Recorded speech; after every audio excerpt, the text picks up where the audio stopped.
In the FBI for 27.5 years, and at the time of my retirement in 1979, I was the senior special agent in charge of the FBI Los Angeles office.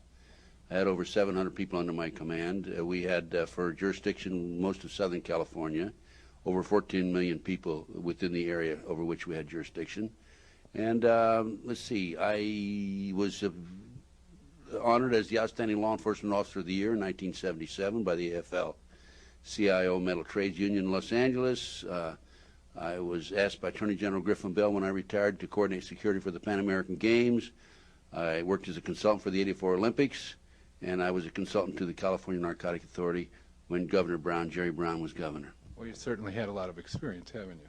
Well, yeah, I probably overdid it, but as far as my introduction is concerned, but I figured I'd throw in the kitchen sink. No, that's important. Well, it's important to establish credibility. Exactly. And I have credibility, in spite of the fact that many people would like to say I don't have credibility, because since shortly after I retired, I developed information personally about just extensive corruption in the government, not only at the federal level, but all the way down to the city and state level across this country. And, I have the documentation, I have the research, and I have the personal knowledge, and I have personally investigated many of these situations. That's basically an overview. Well, when you say corruption, there's a specific kind of corruption you're talking about that you focus on, isn't that true? No, really, corruption is pretty all-inclusive of, I have information about corrupt judges, corrupt law enforcement, prosecutors, county officials, judges, and it runs the gamut. It's not really specific at all unless you, and as a matter of fact, it includes a number of areas. Like, for example, I have developed information in Nebraska in a case I investigated in the late '80s involving international trafficking of children and kidnapping that ties into an organization in Washington, D.C. known as the Finders, which is a covert CIA operation. Has been active since the early 1960s. I've furnished this information to authorities, Attorney General of the United States, to the FBI. Nobody does anything about it. Now, if that isn't corruption, I don't know what is. That's corruption at a major level. Oh, yes. And what you're doing here at the Global Sciences Convention is talking about corruption that is related to Brice and Barbara and Chip, isn't that so? That's true. It all overlaps. It involves drugs, involves pornography, involves prostitution, it involves the cults, pedophilia.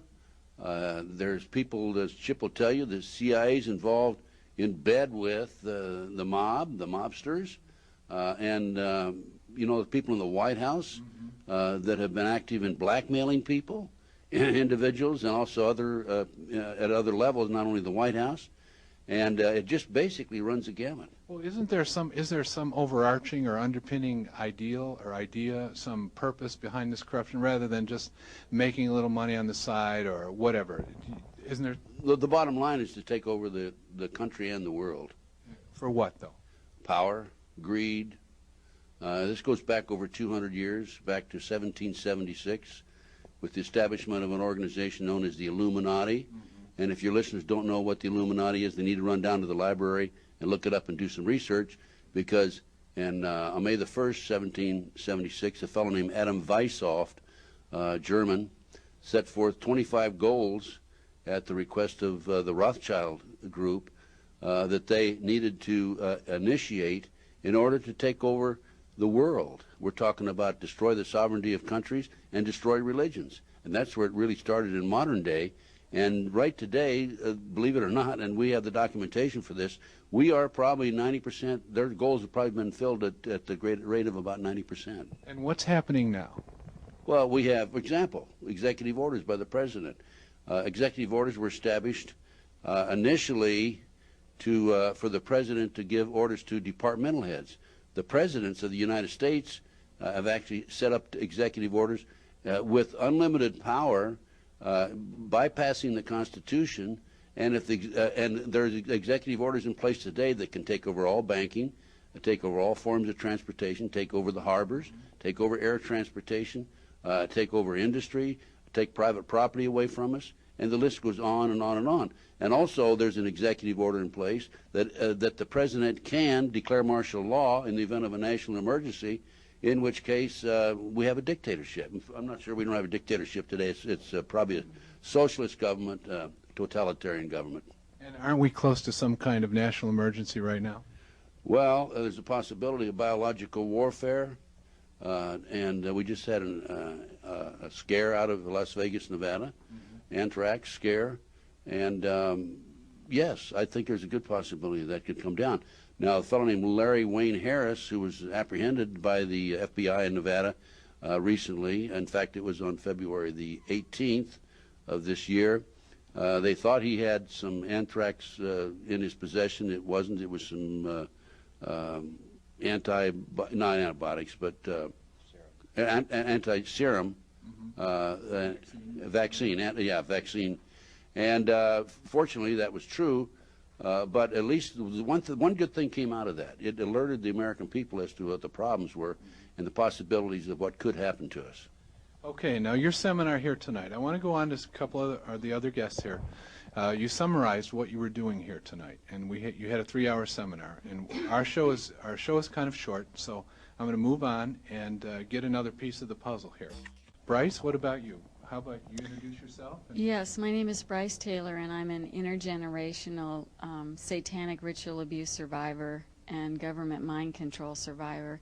And basically, the ritual abuse was used as a trauma-based conditioning for mind control that I was put under by the CIA and was programmed at military bases and at NASA centers around the country in order to have my mind in mind control that was guaranteed through national security that I would never be able to remember or tell.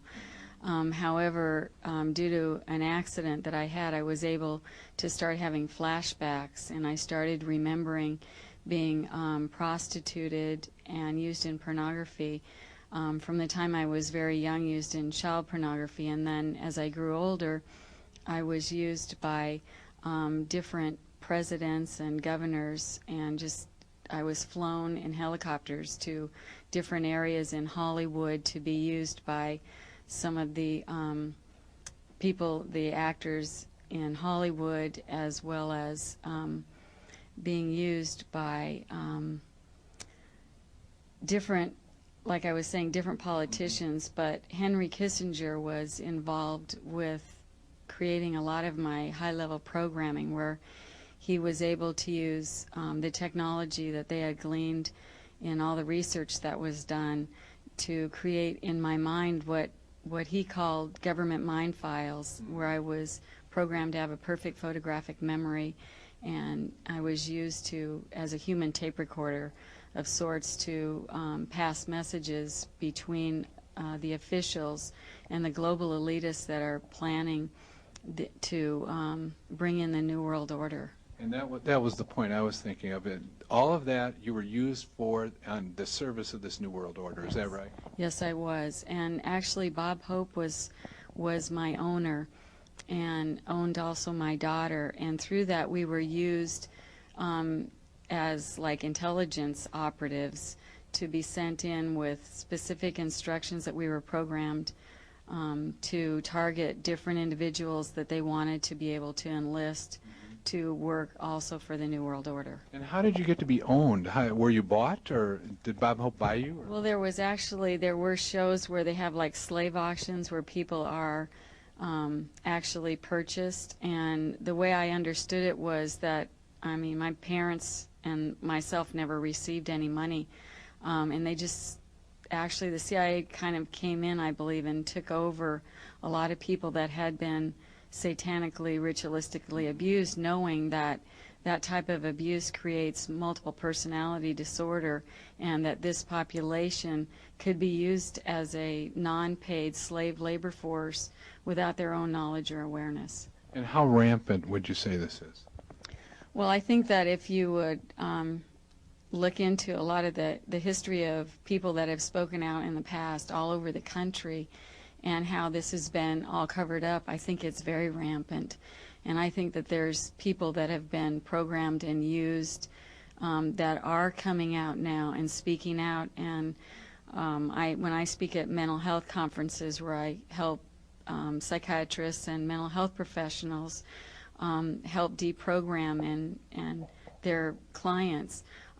There's a lot of people now that are coming forward, naming the same people and the same agenda of the New World Order, and are in need of information to help their clients deprogram. And, well, later you'll get to say a little bit about how some people may get some help watching our show, or our listeners, from you. And thanks for sharing that with us. Now,